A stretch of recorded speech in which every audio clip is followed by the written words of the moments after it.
নমস্কার, আমরা Kaliganj government আইটিআইয়ের electrician ট্রেডের দ্বিতীয় বর্ষের ছাত্র। আজকে আমাদের প্র্যাকটিক্যালের বিষয় হলো কন্ট্রাক্টরে এনওএনসির ভূমিকা।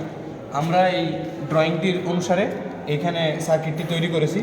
যেহেতু আমাদের এই কন্ট্রাক্টরে এনসি নেই, তাই আমরা একটি অ্যাডনের মাধ্যমে এনসিটাকে যুক্ত করেছি। এই যে এনসি মাধ্যমে যুক্ত করলাম। এখানে আজকে প্র্যাকটিক্যালের কন্ট্রাক্টরের মাধ্যমে এনওএনসির কাজ। আমরা এখানে ফার্স্টে একটা ল্যাম্পকে এনসি থেকে কানেকশন দিয়েছি, আরেকটি ল্যাম্পকে এনও থেকে কানেকশন দিয়েছি। চলো কানেকশনটা দাও ওখানে। দেখতে পাচ্ছেন এনসি থেকে যে বাল্বটা জ্বলছে সেটা এখন জ্বলছে, আর এনও থেকে বাল্বটা অফ রয়েছে, কারণ আমরা কন্ট্রাক্টরটাকে এখনও নন অ্যাক্টিভ অবস্থায় রেখেছি। চলো কন্ট্রাক্টরে স্টার্ট বাটনের মাধ্যমে কন্ট্রাক্টরে অ্যাক্টিভেট করবো আমরা। এই কন্ট্রাক্টরটাকে অ্যাক্টিভেট করলেই এনসি, আমরা জানি যে কন্ট্রাক্টর অ্যাক্টিভেট হলে এনসিগুলো এনও হয়ে যায় আর এনওগুলো এনসি হয়ে যায়। তাই এখানে যেই বাল্বটা এনও থেকে ফার্স্টে কানেকশন পাচ্ছিল কন্ট্রাক্টর অ্যাক্টিভেট হওয়াতে, সেইটাই এখন এনসি হয়ে যাওয়াতে সেই বাল্বটা এখন কানেকশন পাচ্ছে।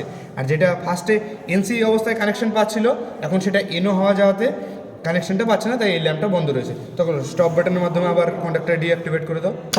আবার এখন এনসি হয়ে গেল, যেহেতু তার জন্য এনসির কানেকশনটা পাচ্ছে, এনসির ল্যাম্পটা জ্বলছে এবং এনওর ল্যাম্পটা জ্বলছে না।